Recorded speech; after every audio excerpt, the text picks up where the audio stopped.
לפעמים נדמה לי שאיבדתי את העצמאות החשיבתית שלי. זאת שהייתה בי כשהייתי ילד מקורי ויוצר. עכשיו, כל מה שאני עושה מושפע מאיזה משהו או מישהו, איכשהו. אני מרגיש כמו למד שתקוע בצד החיים עצמם. כולם מלמדים אותי כל הזמן מה אמור לרגש אותי. אבל בתכלס, אני כמעט ולא מתפתח בדבר החשוב ביותר עבורי.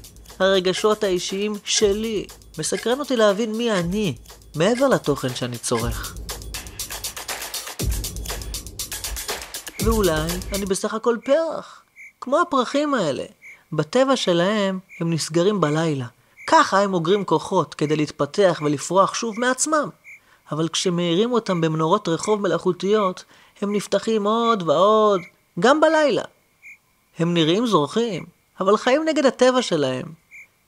כדי לגלות מי אני, אולי אני צריך לחבות קצת את ההתראות מהמסך ולהתבונן. נקי, רק להתבונן. גם אם לצופה מהצד, נדמה שאני ישן. המסך הזה מעורר אותי. הוא נותן לי תחושה שמשהו קורה. כל הזמן. הוא שם סוף לשעמום שגרם לי להסתקרן.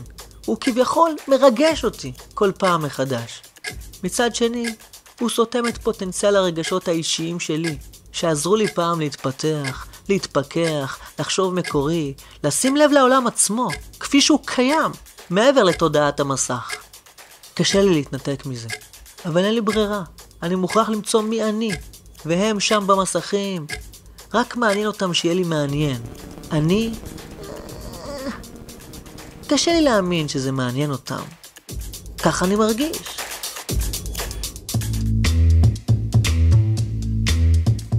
שאני אחפש חניה בעיר הזאת? בשביל מה יש לי מרצדס עם נהג? הנה, לחיצה אחת והוא פה. זה אני, בתור שחקן, עושה אודישנים לפרסומות. כשאני מתחיל להתבונן על העולם בעיניים נקיות, אני נדהם. אני מרגיש פתאום איך העולם הזה עובד.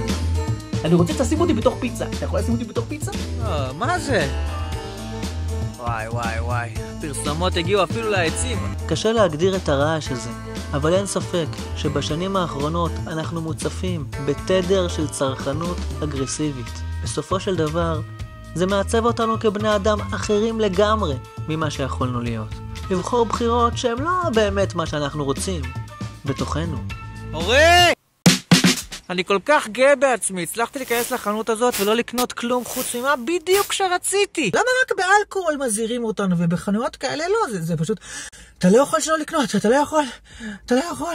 אתה מרגיש שאתה נחנק, אתה חייב לרכוש כמה שיותר. אתה מרגיש החמצה. איך הם הצליחו ליצור את תחושת ההחמצה בתוכנו בצורה כזאת מדהימה? מה בדיוק מוחמץ כאן אם אני לא קונה איזה עץ ירוק מפלסטיק?